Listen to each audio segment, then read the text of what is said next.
Good morning everybody. The पाठशाला channel में स्वागत। बीपीएससी की जो परीक्षा हो रही है, शिक्षक बहाली बीपीएससी परीक्षा के माध्यम से, इसमें हम मैथ सीरीज स्टार्ट किए हैं, जिसमें नंबर सिस्टम से स्टार्ट किए हैं और नंबर सिस्टम पर पार्ट 1 मेरा एक वीडियो को अपलोड भी कर दिया गया है। आप अगर उस वीडियो को देखे होंगे तो सीक्वेंस वाइज आपको स्टडी मटेरियल मिलेगा, जो कि एग्जाम के लिए आपको बहुत ही फ्रूटफुल हो सकता है अगर आप चाहें तो आज हम इसी कड़ी को आगे बढ़ाते हुए पार्ट 2 लेके आया हूं, जिसमें नंबर सिस्टम में जो कि बिल्कुल शुरुआती जो बेसिक कंसेप्ट है और बेसिक कंसेप्ट के आधार पर जो क्वेश्चन आपके एग्जाम में पूछने वाला है, उस पर हम जिक्र करते हुए आगे बढ़ते हैं। तो चलिए देखिए, और मेरा वीडियो अगर अच्छा लगे तो लाइक शेयर और सब्सक्राइब निश्चित रूप से करें, जिससे मेरा हौसला बढ़े और अधिक से अधिक अच्छा से अच्छा क्वेश्चन, जो वीवीआई क्वेश्चन के नाम से जाना जाता है, उस क्वेश्चन को ले आ पाए आप लोगों के बीच। तो चलिए स्टार्ट करते हैं। नंबर सिस्टम, प्राकृत संख्याएं बिल्कुल आप जानते हैं, लेकिन एक बार फिर जान लेना है कि प्राकृत संख्या किसको कहते हैं। नेचुरल नंबर पहला है, नेचुरल नंबर। गिनती की संख्या को प्राकृत संख्या कहते हैं। अब गिनती की संख्या क्या होगा, 1 2 3 है ना, 1 2 3 4 डॉट डॉट डॉट। गिनती की संख्या को प्राकृत संख्या कहते हैं। प्राकृत संख्या को n से सूचित किया जाता है। मुख्य बातों को जानना है, n से सूचित किया जाता है। और प्राकृत संख्या, सबसे छोटी जो प्राकृत संख्या होती है वो आपका 1 होगा।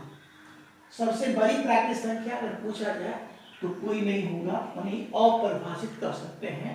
ये कौन सा होगा ये पता ही नहीं है, क्योंकि ये रुकने वाला नहीं है। ठीक है, तो प्राकृत संख्या जान लिए। पूर्ण संख्या के बारे में देखिए।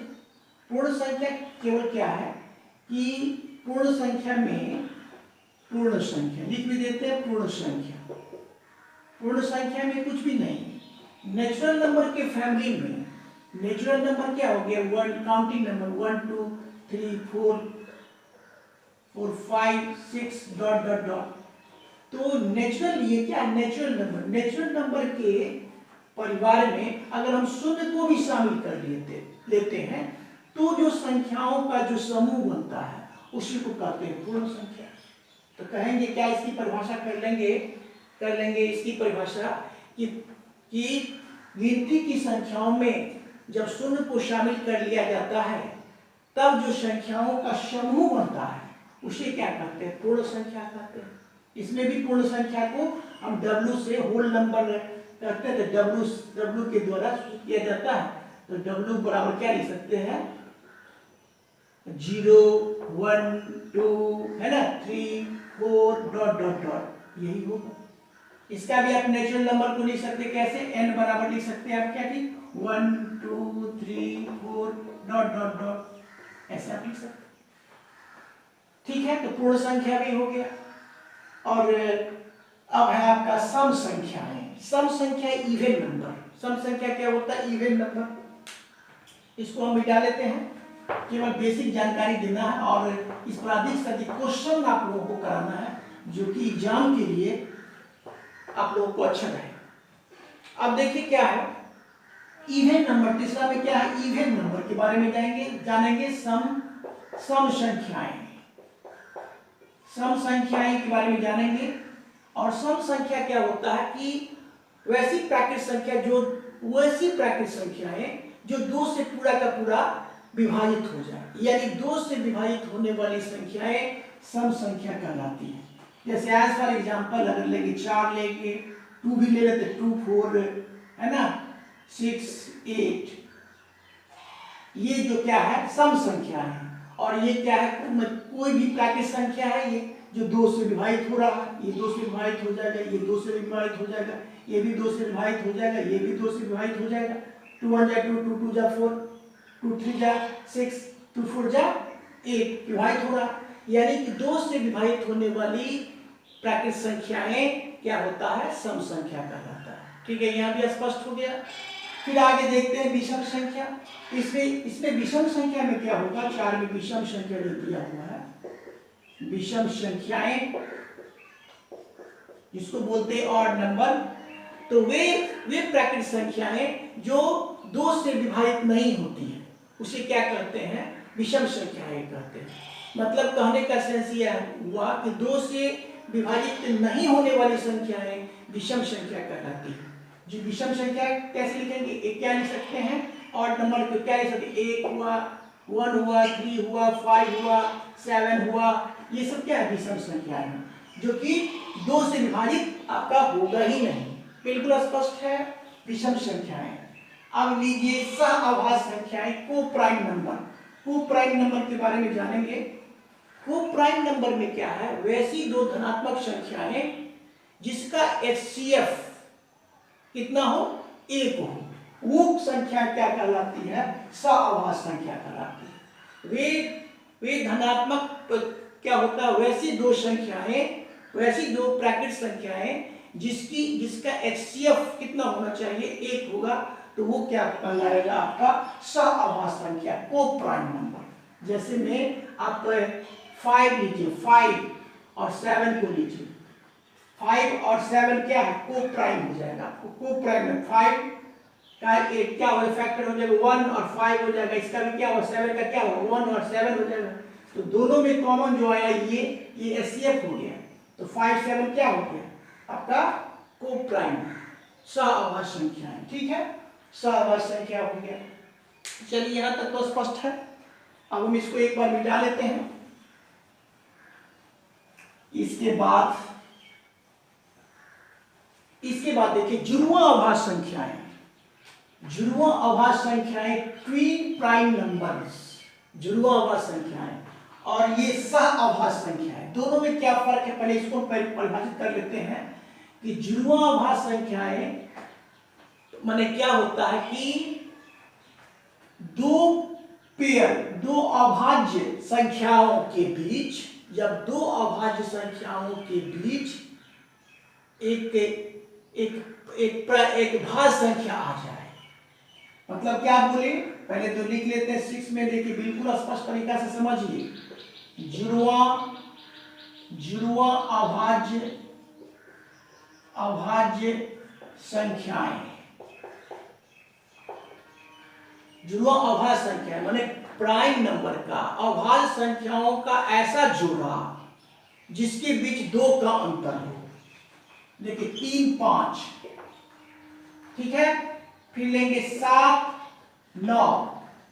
अब 2 ही को देखिए, ये भी क्या है आपका अभाज्य संख्या, ये भी अभाज्य संख्या, क्योंकि 1 और 3 ही इसके 2 फैक्टर होंगे, 1 5 ही फैक्टर होंगे।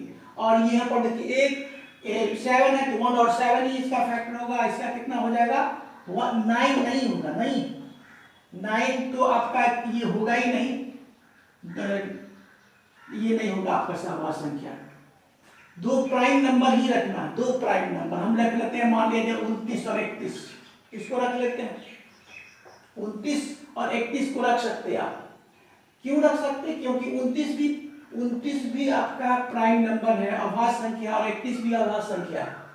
2 अभाज्य संख्याओं का ऐसा जोड़ा रखना है जो बीच में एक भाज्य संख्या लाए, यानी 3 है तो यहां पर 4 ले आएगा भाज्य संख्या, और ये क्या है अभाज्य संख्या का पेड़ है, बीच में ले आया भाज्य संख्या, तो ये जुड़वां अभाज्य संख्या हो गया।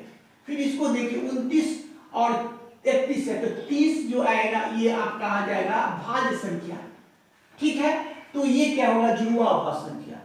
तो मतलब क्या होगा, जुड़वां अभाज्य संख्या 2 अभाज्य संख्याओं का ऐसा पेयर है जिसके बीच एक भाज्य संख्या आ जाए तो वो क्या कहलाएगा, जुड़वां अभाज्य संख्या कहलाएगा। बेसिक कंसेप्ट को जानिए।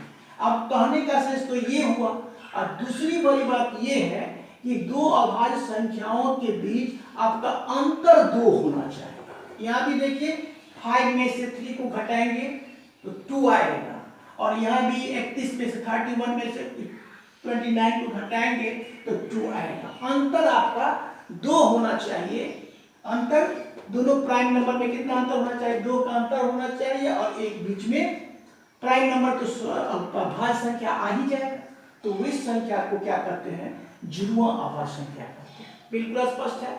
अगर हम ढेर सारा एग्जाम्पल क्वेश्चन कराएंगे तो बताएंगे। देखिए यहां तक जुड़वा आभाज्य संख्या हो गया। अब देखिए, अब है पूर्णांक। क्या है, पूर्णांक इंटीजर। इंटीजर के बारे में जानेंगे, इंटीजर क्या होता है। देखिए क्या होता है integer,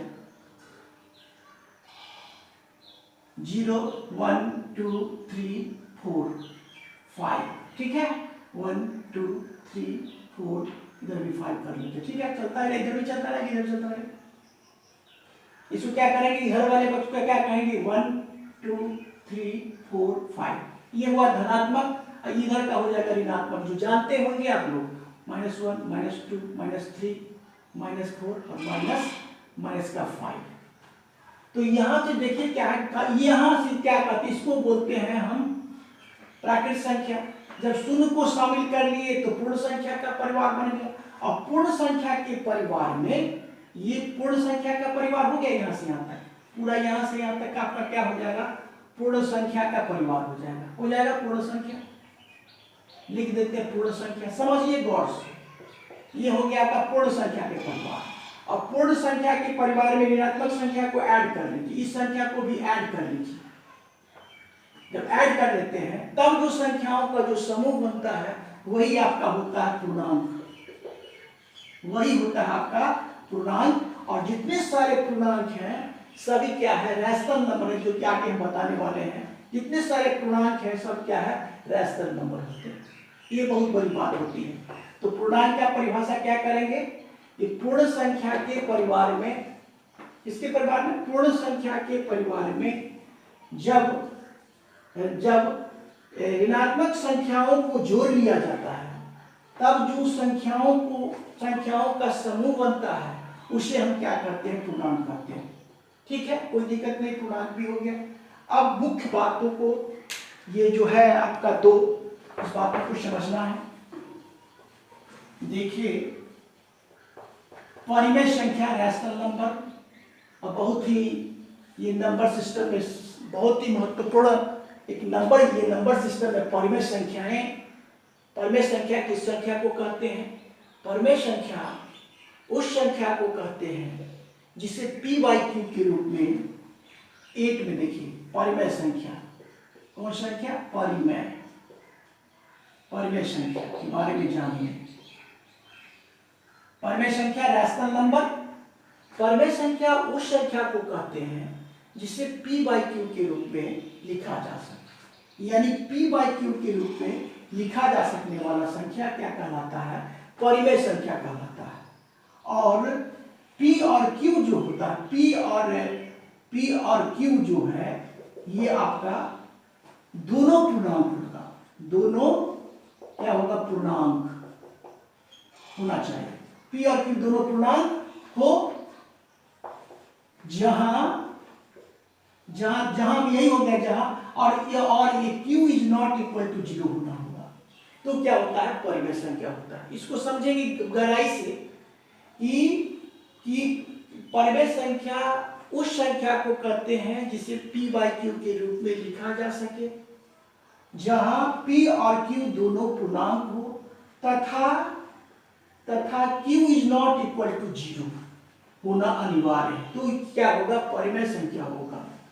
q is not equal to 0, इसका मतलब है कि अगर हम 1/0 कर देते हैं तो ऐसा q को 0 नहीं होना है, क्योंकि ऐसा होगा तो आपको हो जाएगा, ये क्या होगा, अपरिभाषित हो जाएगा, अनडिफाइंड हो जाएगा, तो संख्या रहा ही नहीं। इसीलिए कहा गया है कि q is not equal to 0। तो बस मोटा मोटी ये बात हो गया कि परिमेय संख्या को p/q के रूप में, जिस संख्या को p/q के रूप में लिखा जा सके उसे परिमेय संख्या कहते हैं, जहाँ p और q दोनों पूर्णांक हो तथा q is not equal to 0। और फिर अपरिमेय संख्या क्या हो गया, अपरिमेय संख्या उस संख्या को कहते हैं जिसे p/q के रूप में नहीं लिखा जा सके, जहाँ p और q दोनों पूर्णांक हो तथा q is not equal to 0।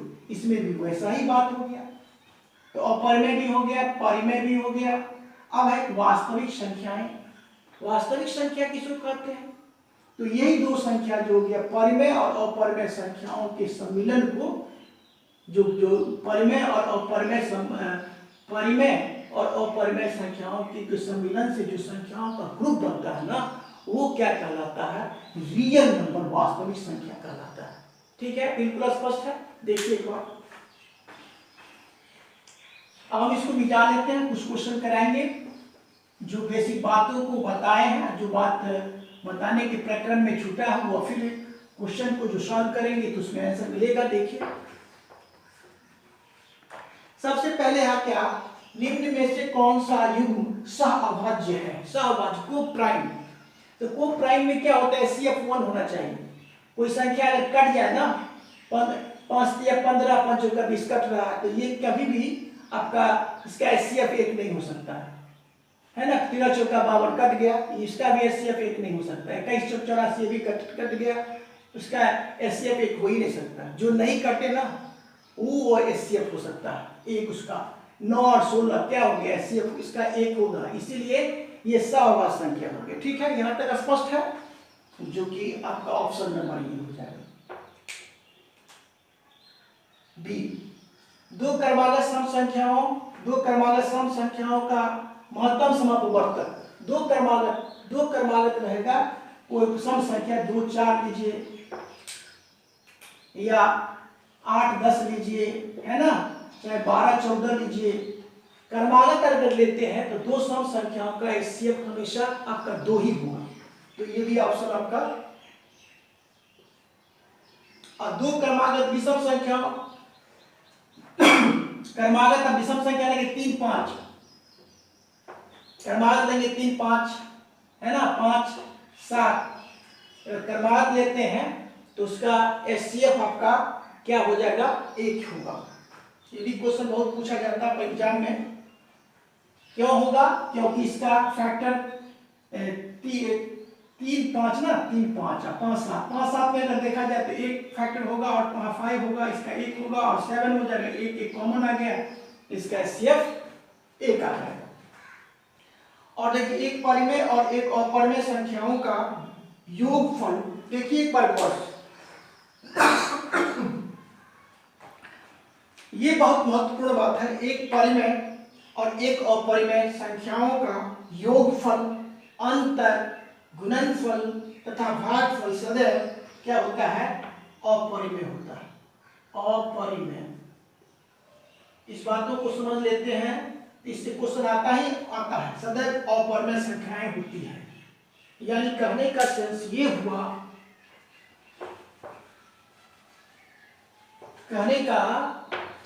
ये हुआ, कि एक परिमेय लीजिए। देखिए एक परिमेय, समझिए, एक परिमेय ले लेते हैं, 2 ले लेते हैं, और एक अपरिमेय ले लिए, 3 ले लिए। बिल्कुल स्पष्ट है। इसको P/Q के रूप में लिखा जा सकता है, 2/1। इसको P/Q के रूप में नहीं लिखा जा सकता, इसीलिए क्या होगा? अपरिमेय। तो यहाँ जो बताया गया एक परिमेय और एक अपरिमेय संख्या का योगफल, अगर हम इसको योग करते हैं तो ये जो संख्या बनेगा आपका, योग करेंगे तो ये संख्या बनेगा, तो क्या बनेगा? अपरिमेय ही बनेगा, अपरिमेय संख्या। योग करने पर अंतर करिए, 2 - √3 करेंगे तो भी यही बनेगा, ऊपर की तरफ। फिर अगर मान लिया जाए गुना करें 2 × √3 तो भी यही बनेगा। ये कहा है।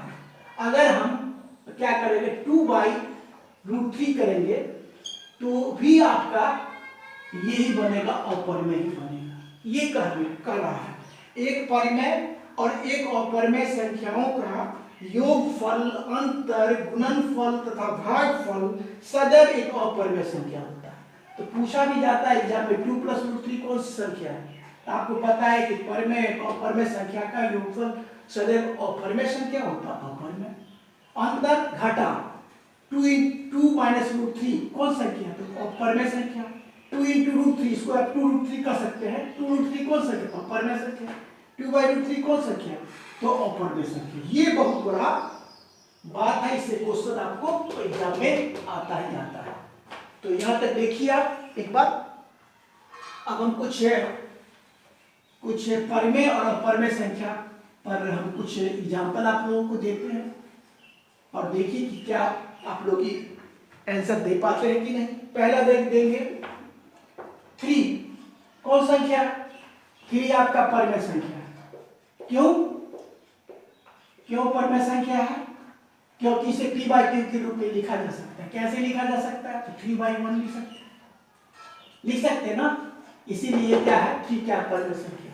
फिर अगर कहा जाए कि 1.3 कौन संख्या है, तो जो संख्या अब देखिए यहां भी समझिए टर्मिनेट कर जाए, खत्म हो जाए, तो उसको क्या करते हैं? परमेय संख्या कहते हैं। ये क्या हो गया? आपका परमेय संख्या हो गया।